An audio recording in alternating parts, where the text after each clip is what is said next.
Welcome to the Tech Egg. Don't get scrambled. Enjoy the video.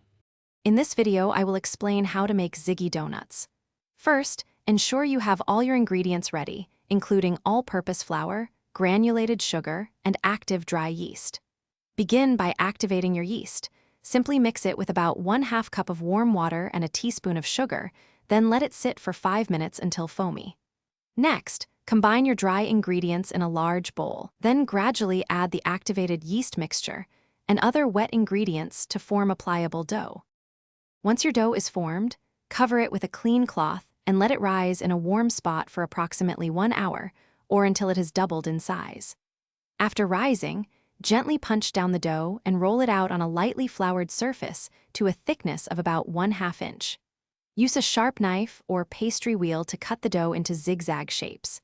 Heat about 3 inches of vegetable oil in a deep pot to 350 degrees Fahrenheit. Then carefully fry the donuts for 1 to 2 minutes per side until they are beautifully golden brown. While your donuts are still warm, it's time to glaze them. For a basic glaze, whisk together 2 cups of powdered sugar with 3 to 4 tablespoons of milk until smooth.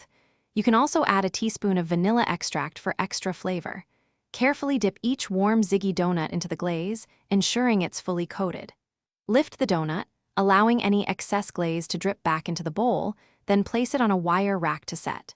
These are best enjoyed fresh. Your delicious Ziggy Doughuts are now ready to be enjoyed. They are truly best when served warm and fresh. If you happen to have any leftovers, store them in an airtight container at room temperature for up to 2 days to maintain their freshness. And speaking of keeping things fresh, if you're looking to upgrade your home cleaning, check out the Shark AI Ultra Robot Vacuum.